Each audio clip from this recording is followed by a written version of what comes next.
El Show de las Preguntas es un programa independiente producido por Echo DC Productions, auspiciado por The Hispanic Business Foundation y nuestros anunciantes. El contenido de El Show de las Preguntas no tiene por objeto vender o lucrar, sino informar, educar y servir a la comunidad. Hoy en el programa, nuestros televidentes preguntan: ¿qué es mejor, alquilar o comprar una propiedad? ¿Qué es una consejera de vivienda privada y cómo me podría ayudar? ¿Cuál es el método más común para financiar la compra de un inmueble? ¿Qué preguntas debo hacerle a un financista inmobiliario? ¿Cuáles son los 8 factores básicos que los acreedores generalmente consideran para un préstamo? ¿Cuál es el mayor desafío para los propietarios latinos de pequeñas empresas? ¿Qué tipo de ayuda existe para poder abrir o mantener un negocio en estos tiempos de pandemia? ¿Y a quién me dirijo? ¿Y hay alguna ayuda por parte del gobierno para empezar un negocio? ¿Qué me aconsejas para seguir siendo empresaria? Además, en el programa, en los últimos años se han registrado millones de ataques a las computadoras de individuos y empresas por delincuentes que engañan a sus víctimas con correos y enlaces falsos que acaban secuestrando sus computadoras a cambio de dinero. Un experto nos explica cómo operan los llamados ransomware y cómo controlar la seguridad de sus computadoras. En nuestro panel de expertos, el día de hoy, tenemos a Gracia Cortés, especialista senior en desarrollo de programas de vivienda y empoderamiento financiero en Unidos US. Benny Sterenthal, especialista en ciberseguridad, la colaboración en el espacio de trabajo híbrido e Internet de las Cosas, y Daniel Parra, director de la Organización de Diversidad e Inclusión Empresarial de Montgomery County. Bienvenidos al Show de las Preguntas. Desde los estudios en Washington, D.C., este es el Show de las Preguntas con Eduardo Carrasco.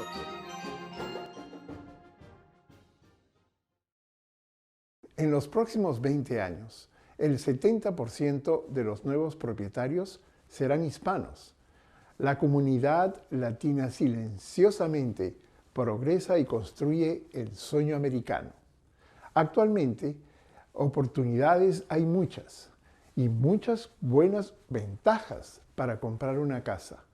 Pero es de vital importancia estar bien enterado de cómo comprar una casa, porque generalmente es la inversión más importante en la vida de una persona. Gracia Cortés, de Unidos US, es una especialista en el tema financiero de una propiedad y de las hipotecas, y nos acompaña desde Chicago para responder a las preguntas de nuestros televidentes. Lenny, desde Washington, tiene su pregunta. Hola, soy Lenny. ¿Qué es mejor, alquilar o comprar una propiedad? Pues, Eduardo, como todo, ¿no? Ambas opciones tienen sus beneficios y sus desventajas. Cuando uno compra la propiedad, el beneficio más grande al que uno está teniendo acceso es el beneficio de crear un patrimonio que se puede heredar a quien usted pues decida, o el simple hecho de que cuando uno termina de pagar la hipoteca, el beneficio no solo de vivir en la casa, sino de vender la propiedad y ser beneficiario del dinero, es de uno. Cuando uno es inquilino y está pagando una renta mensual, no existe la oportunidad en ningún momento de recuperar ninguna porción de ese dinero que uno está gastando mensualmente. Aparte, la otra cosa importante, la gran diferencia importante que cabe mencionar en este sentido es que si bien es cierto que cuando uno es inquilino, los gastos de mantenimiento de la propiedad son responsabilidad del dueño de la casa, igual el beneficio del patrimonio no existe ahí. Cuando uno es el dueño de la propiedad, sí tiene que presupuestar un cierto porcentaje de los costos de mantenimiento de la propiedad. Igual hay muchos programas de ayuda, dependiendo de la comunidad donde el dueño de la propiedad resida. Hay programas de ayuda para hacerle improvements a la propiedad, hacerle cambiar ventanas, cambiar hacerle las renovaciones pertinentes para poderla, ¿cómo se dice? Para poderse beneficiar de esos renovaciones que se tienen que hacer periódicamente por la casa. Hay programas de ayuda a los que el dueño de la propiedad puede calificar para financiar esos costos. Pero en resumen, la gran ventaja de ser dueño de su casa es eso, que uno va creando un patrimonio que puede heredar. Es la única forma realmente de crear esa riqueza para nuestras familias, que no nos proporciona ser inquilinos de una propiedad. Janet, desde Virginia, nos envió esta pregunta. Hola, mi nombre es Janet. ¿Qué preguntas debo hacerle a un financista inmobiliario? Pues lo primero es preguntar qué tipos de productos hipotecarios, qué tipos de préstamos ofrecen. Hay distintas opciones para compradores por primera vez. La mayoría de las instituciones financieras, de los bancos, de los brokers ofrecen tanto hipotecas que son amparadas por la Administración Federal de Vivienda, que ofrecen la opción de comprar con un enganche de 3,5%. También hay préstamos convencionales con enganche de 3%. Entonces, lo primero es eso, informarse sobre cuáles son las opciones que ofrece el prestamista, cuánto es el monto del enganche que se necesita, cuáles son los costos de cierre. Es importante obtener una lista detallada de los costos de cierre. Los costos iniciales también son importantes, que el cliente tenga una idea clara de cuáles son, y como costos iniciales, el ejemplo es el costo del avalúo, que es la inspección que ordena el banco para asegurarse de que la propiedad está, uno, en buen estado, y dos, que vale por lo menos la cantidad que el cliente está pagando, y cualquier otro costo que está relacionado con el préstamo, y asegurarse que el préstamo al que están aplicando tiene una tasa de interés fija que dure por el plazo completo del préstamo. Adelante, Pedro, desde Maryland. Hola, mi nombre es Pedro y quisiera saber cuál es el método más común para financiar la compra de un inmueble. Hoy día el préstamo más común, el método más común, pues es una hipoteca fija a 30 años. La tasa de interés hipotecaria a 30 años anda entre 3.1 y 3.25% o 3.2%. Entonces están las tasas de interés muy bajas, por eso la mayoría de las familias optan por una hipoteca de 30 años a plazo fijo. Erika, desde Virginia, nos envió esta pregunta.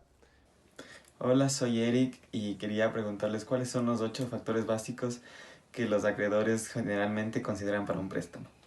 Claro que sí.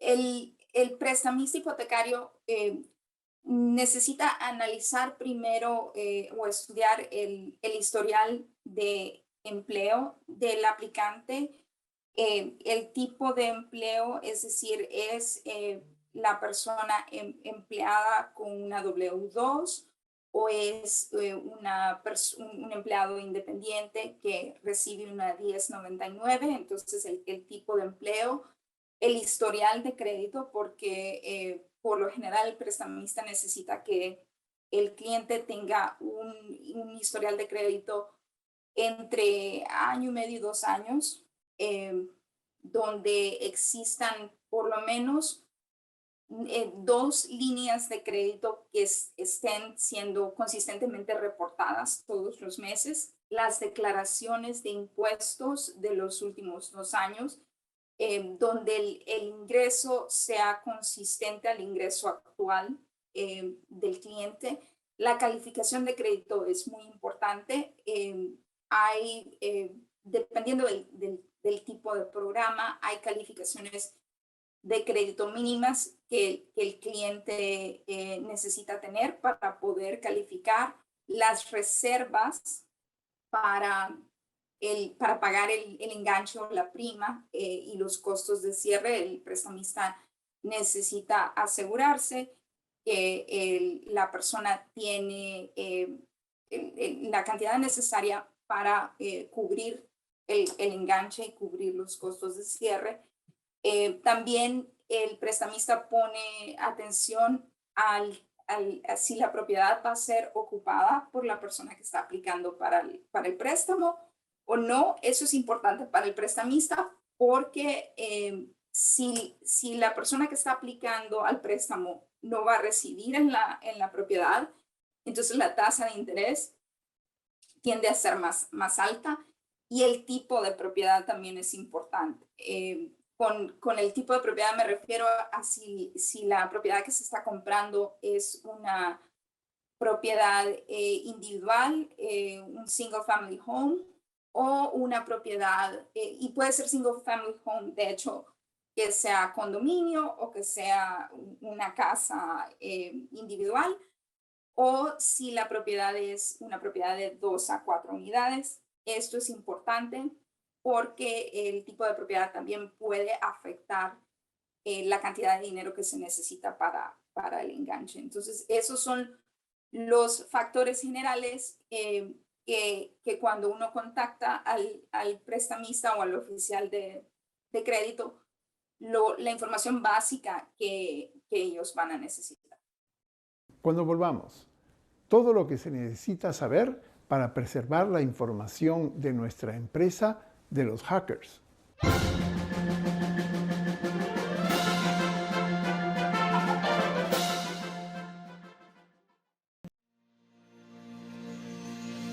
The Hispanic Chamber of Commerce of Montgomery County is a business organization that promotes economic opportunities for the Hispanic Latino community, which helps business owners expand their customer base and advocates for policies that benefit minority and women-owned businesses.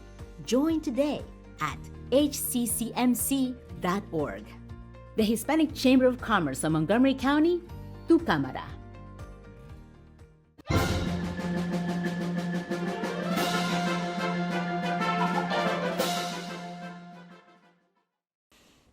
Continuamos con el programa y el problema de la ciberseguridad en las empresas. Solo este año, más de 2 docenas de agencias gubernamentales en Estados Unidos se han visto afectadas, según los expertos, por piratas de software.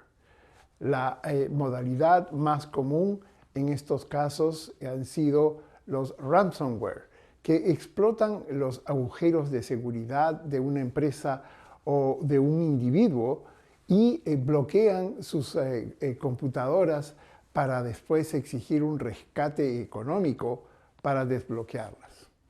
Benny Sterenthal es un consultor en tecnología de la información a nivel empresarial y actualmente se especializa en ciberseguridad, en colaboración en el espacio de trabajo híbrido y el Internet de las Cosas.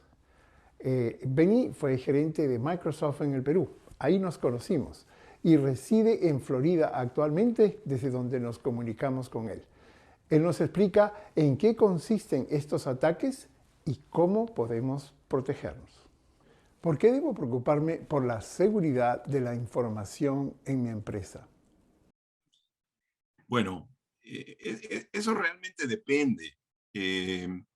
Yo te diría, lo más importante es porque puedes estar expuesto a robos de información, a que te roben tu lista de clientes, por ejemplo, algún competidor, a que de pronto alguien te capture los datos, el tema de ransomware. O sea, hay una serie de razones por las cuales uno tiene que preocuparse por la seguridad de la información.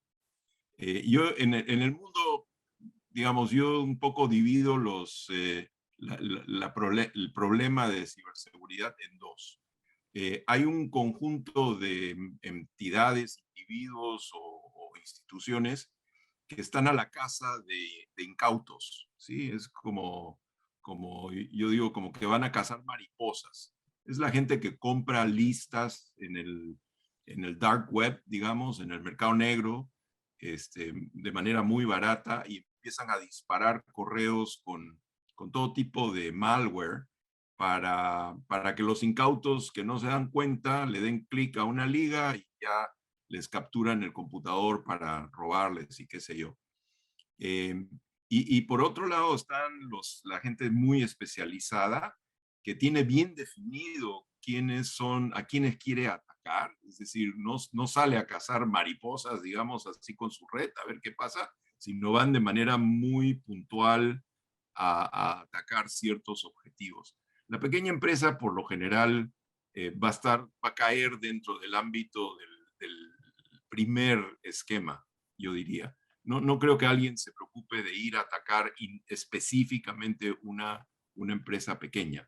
Normalmente los ataques dirigidos van a empresas bastante más grandes. Entonces, pero igual es importante protegerse porque puede ser muy incómodo que te roben información, ¿verdad? ¿Cuáles son las principales amenazas en el tema de la ciberseguridad en este momento? Mira, la que más está ahorita dando vueltas en el mercado ya desde hace un par de años es el tema de ransomware, donde alguien entra, toma el control de tu computador, te encripta la data y básicamente te paraliza. Es decir, no puedes vender, no puedes captar nuevos clientes, en muchos casos no te puedes comunicar con los clientes. El ransomware es realmente un problema y normalmente los atacantes te van a pedir, digamos, un monto importante por el rescate de tus datos, y así lo pagues, tampoco tienes la seguridad de que los vas a recibir de regreso. En los últimos meses hubieron 2 ataques de esa naturaleza muy reconocidos, muy conocidos en el mercado. El primero es que pararon la distribución de gasolina en todo el este de los Estados Unidos. No sé si recuerdas, hace unos meses hubo ese problema. Y el otro es que atacaron una empresa que es un productor de carne. La empresa, bueno, no la voy a mencionar por nombre, pero una empresa muy grande, un productor de carne muy importante, y le pararon la producción en los Estados Unidos, la producción y la distribución. Entonces, imagínate que eso le pase. Una empresa grande de pronto tiene más recursos, una empresa pequeña no va a tener el tipo de recursos que necesita necesariamente para solucionar rápidamente el problema. Fuera del ransomware, el robo de información o que te alteren la información de tu base de datos es otro gran peligro, ¿no? Cuando volvamos, consejos prácticos para los propietarios de las empresas y los que quieren convertirse en empresarios en Montgomery County.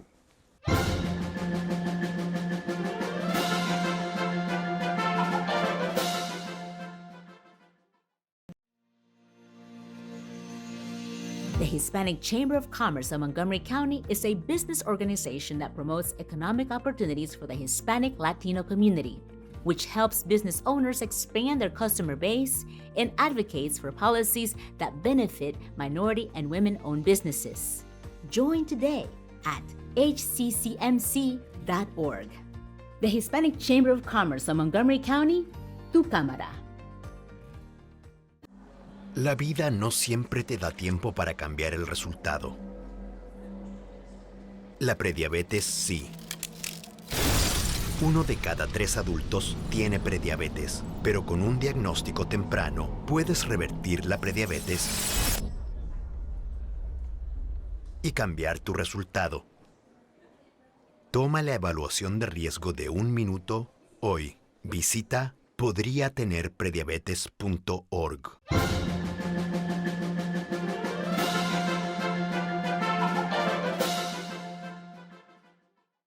Continuamos con el programa. A continuación, consejos prácticos para empresarios en Montgomery County. En la última década, el número de propietarios de negocios hispanos creció un 34%, en comparación al 1% de todos los propietarios de negocios en los Estados Unidos. Increíble. Estos son datos que demuestran lo empresarial que es la comunidad hispana, en nuestro país, por cierto.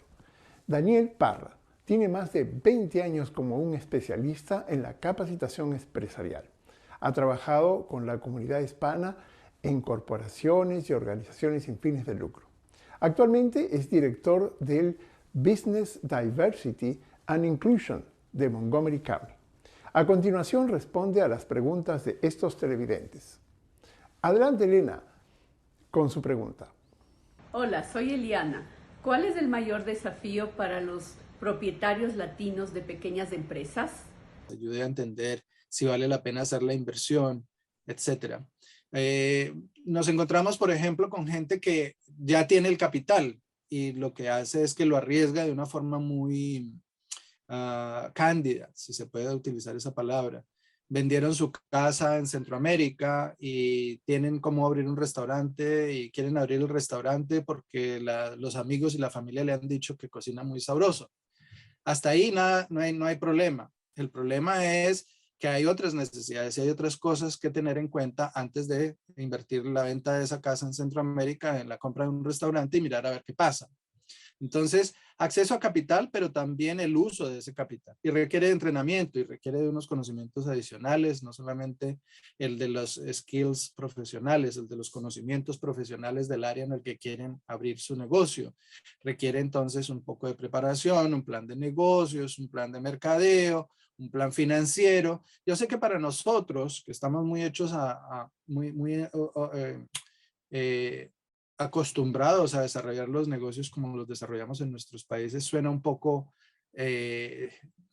complicado, pero realmente si queremos tener éxito en Estados Unidos requerimos pasar por esos otros pasos. O sea, la respuesta en resumen es, una de las primeras necesidades es acceso a capital, pero de ahí se derivan las otras: entrenamiento, conocimientos, mercadeo.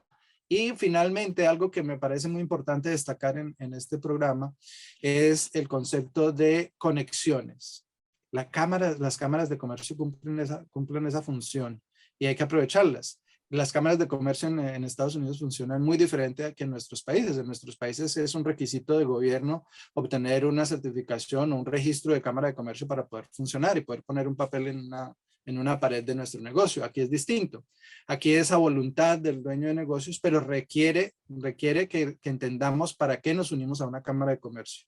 Y el conectarnos con otros negocios es una de las muy grandes ventajas que tiene unirse a una cámara de comercio. Obtener entrenamientos, obtener incluso defensa de nuestros derechos también en términos de políticas gubernamentales que puedan afectar nuestro sector. María Elena, desde Virginia, nos envió esta pregunta. Hola, mi nombre es María Elena y mis preguntas son: ¿qué tipo de ayuda existe para poder abrir o mantener un negocio en estos tiempos de pandemia? ¿Y a quién me dirijo? Los negocios requieren de apoyos. Hay incentivos en términos de gobiernos locales, gobiernos estatales y gobiernos federales, y el gobierno federal. Pero sinceramente, pienso que la ayuda es apenas lo que se denomina en inglés the cherry on top of the cake, la cereza encima del pastel. Porque ningún dueño de negocio debería abrir una empresa basado en las ayudas que haya disponibles. Un dueño de negocio abre porque tiene un plan que le va a permitir tener éxito. Adicionalmente, si hay unas ayudas, pues eso sería adicional, pero no es lo más importante. Contestando mejor la pregunta o más ampliamente, hay muchas ayudas a niveles los que acabo de mencionar. Hay que conocerlos, hay que saber cuándo aplicar, hay que saber qué gobiernos ofrecen y qué ofrecen para diferentes sectores.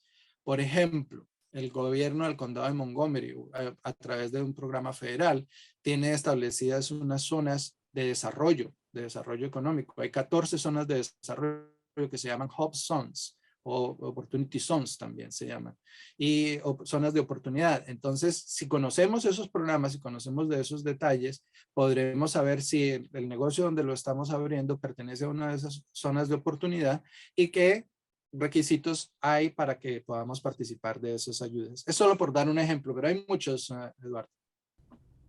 Amparo, adelante con su pregunta. Hola, soy Amparo. Mi pregunta es, tuve que cerrar mi tienda de servicio al público. ¿Qué me aconsejas para seguir siendo empresaria? Bueno, la primera respuesta para eso definitivamente es, hay que evaluar cuál fue la causa para cerrar la tienda. Hay que aprender la lección y hay que saber qué fue lo que no funcionó para corregirlo. De pronto hay cambios en el mercado y en estos tiempos es una de las cosas más comunes y es que se cambiaron las condiciones de mercadeo. Yo tenía una tienda de venta de ropa, por decir algo, muy bien ubicada en alguna parte, ¿no? En Rockville o en Gatesburg. Y llega la pandemia, llegan todos estos cambios de mercado y la gente no puede asistir, se tuvo que cerrar la tienda, etcétera. Entonces tuvo que reinventarse este dueño de negocios y tuvo que empezar a vender en línea. Entonces tuvo que aprender a conocer social media, tuvo que aprender a conocer los elementos electrónicos y digitales para vender.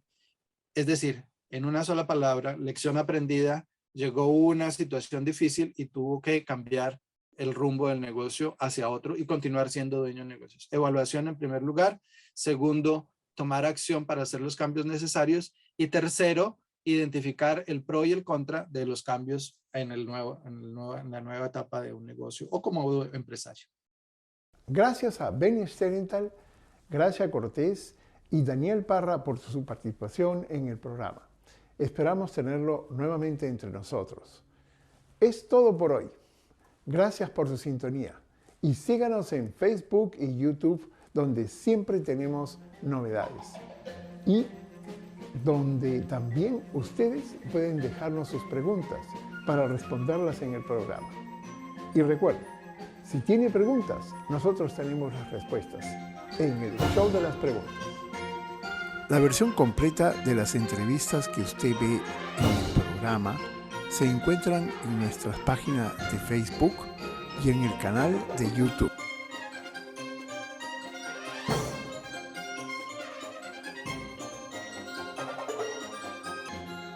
El Show de las Preguntas es un programa independiente producido por Echo DC Productions, auspiciado por The Hispanic Business Foundation y nuestros anunciantes. El contenido de El Show de las Preguntas no tiene por objeto vender o lucrar, sino informar, educar y servir a la comunidad.